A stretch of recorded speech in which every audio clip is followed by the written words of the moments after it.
मैं माननीय मोदी जी और समस्त बीजेपी के राजनेताओं, माननीय विधायक, माननीय सांसद जी और समस्त विपक्ष के नेताओं को और विपक्षी दल के प्रमुखों को बहुत बहुत बधाई देना चाहूँगा, जिन्होंने मोदी जी का सपना, जो कि 2047 में भारत को विकसित राष्ट्र बनाना है, में उन्होंने मौन स्वीकृति देकर योगदान किया। ये बड़ी अच्छी बात कही आप, जिसमें देश को विकसित देश बनाने के लिए, जिसमें माननीय मोदी जी ने एक पहला कदम रखा। जैसा कि किसी भी विकसित देश में सर्वप्रथम चिकित्सा के क्षेत्र में उसका योगदान सर्वोपरि होना चाहिए मानवता के लिए। स्वास्थ्य सर्वप्रथम है, शिक्षा सर्वप्रथम है, सुरक्षा सर्वप्रथम होती है, वहाँ का इंफ्रास्ट्रक्चर बेमिसाल होना चाहिए। उसी के साथ साथ सुरक्षा के दृष्टिकोण से भी उस देश का योगदान होना चाहिए।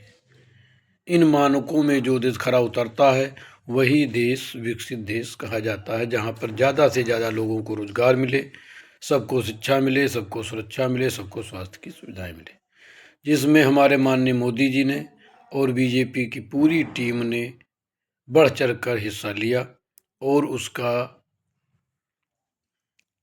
हम तहे दिल से शुक्रगुजार करता हूँ और समस्त देश की तरफ से इन सबका आभार व्यक्त करता हूँ।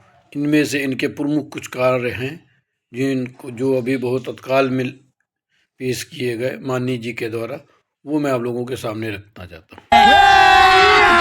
अभी मजा आएगा ना भिड़ो। जैसा कि स्वास्थ्य के विषय में है कि हमारे चिकित्सक अच्छी शिक्षा ग्रहण किए हों, विज्ञ हों, उनके अंदर योग्यता हो जिससे वो नए नए शोध कर सके और आज के दौर में जो नई नई बीमारियां आ रही हैं शोध के माध्यम से उनको दूर करें।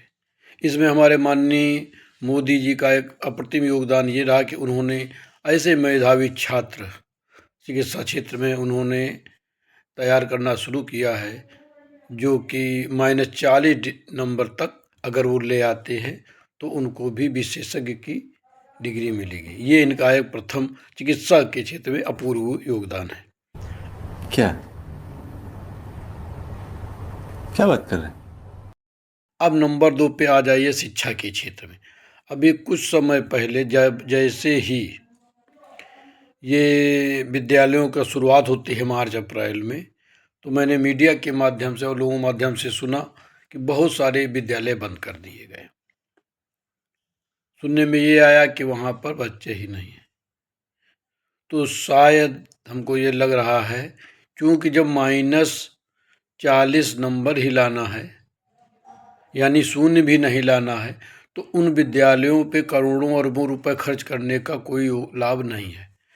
तो ये भी हम भाजपा की एक अच्छी नीति कहेंगे कि उन्होंने इस तरह से पैसे को बचाया।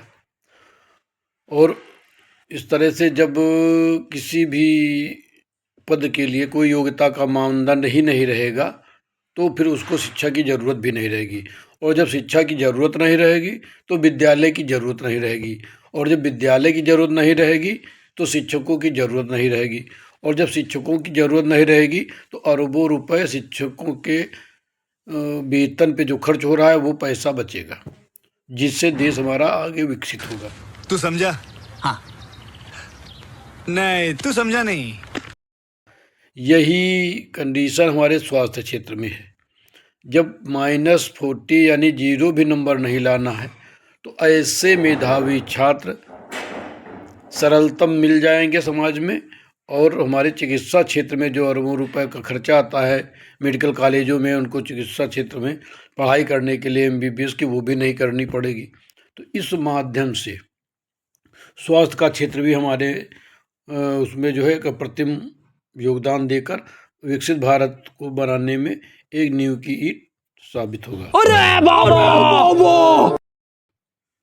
अब इसके बाद तीसरा कदम आ गया जो उच्च शिक्षा के मामले में। तो अभी तत्काल में हमारे माननीय मोदी जी ने सबका साथ सबका विकास के को लेकर इन्होंने विकसित भारत में एक और कदम बढ़ाया। उन्होंने उच्च शिक्षा में जो जन्मजात सवर्ण समाज के अपराधी बच्चे पैदा हो रहे हैं, सवर्ण समाज में जो भी बच्चा पैदा है उसको हम मान लेते हैं कि वो अपराधी है, और उसके हिसाब से ऐसे बच्चों को अगर हम उच्च शिक्षा देंगे तो वो इन मेधावी छात्र जो कि 0% पे पास होंगे उनको डिस्टर्ब करेंगे। तो उन ऐसे सवर्ण समाज के बच्चों को पहले ही हम रोक दें, जैसे वो इस स्तर तक न जाएं और वो इन 0% प्राप्त करने वाले मेधावी छात्रों को डिस्टर्ब ना कर सके। उनके लिए उन्होंने यूसीसी लाने वाले थे, समान कानून, लेकिन ले आए शिक्षा का कानून।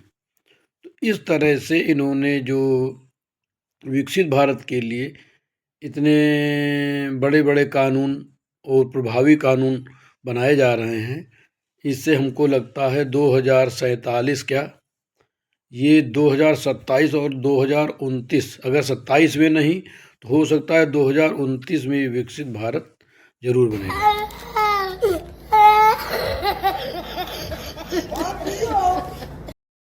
और मैं इसमें मोदी जी और बीजेपी की पूरी टीम को, इसके साथ साथ मैं विपक्ष के सभी दलों को, उनके प्रमुखों को भी बहुत बहुत धन्यवाद दूंगा कि उन्होंने इन मोदी जी के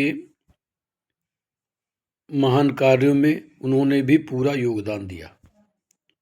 और इसके साथ साथ मैं अपनी वाणी को विराम देता हूँ। अगर आप लोगों को हमारी बात में कहीं पर भी सही लग रही हो तो कृपया कमेंट करके ज़रूर बताएं। जय हिंद, जय भारत।